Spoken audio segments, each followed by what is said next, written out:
বারুইপুরের পেয়ারা রপ্তানি হচ্ছে সিঙ্গাপুরে। বারুইপুরের পেয়ারা খেলেই হবে চেহারা, এমন ডাক একসময় ট্রেনে বাসে হেঁকে হেঁকে শোনা যেত।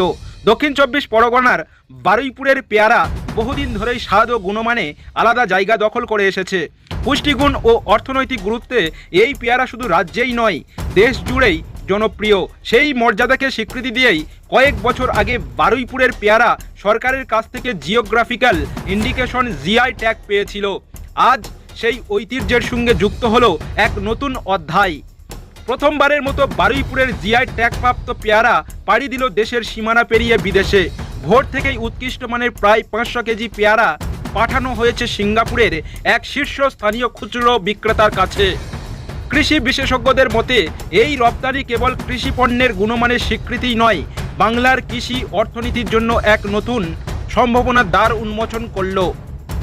স্থানীয় কৃষকদের সংগঠন অটোবটস ফার্মার এফপিসি এই উদ্যোগের নেপথ্যে গুরুত্বপূর্ণ ভূমিকা নিয়েছে।